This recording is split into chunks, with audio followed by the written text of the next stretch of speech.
Lampu jalan solar yang moden ni memang premium punya.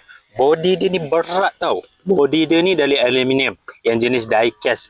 Dia punya finishing pula cantik. Finishing dia ni yang jenis powder coat, kasar, warna kelabu. Body dia ni memang berat dan solid. Yang ni lampu solar yang premium punya. Kalau korang ada bajet lebih sikit, nak cari lampu solar yang berkualiti, boleh pakai yang moden ni. Cahaya dia ni terang tau. Dia boleh maintain cerah macam ni dari maghrib sampai subuh dengan selamba. Sebab dia pakai bateri besar dekat bahagian dalam. Bateri dia ni tebal tau. Kalau korang tengok bahagian sini dia nipis je. Tapi bahagian sini besar sebab bateri saiz besar dekat bahagian dalam. Lampu yang moden ni harga dia agak keras sikit. Tapi kualiti dia ni kena dengan harga. Lampu dia pula jenis tak ada reflektor.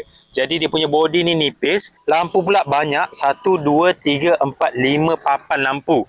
Walaupun tak ada reflektor, tapi cahaya dia ni terang tau. Kalau korang tengok, memang padu dia punya cahaya. Jadi kalau korang nak cari lampu solar yang padu, lampu solar yang premium, body pula daripada aluminium, korang boleh check yang model ni. Harga dia mahal sikit, tapi kualiti dia ni memang padu.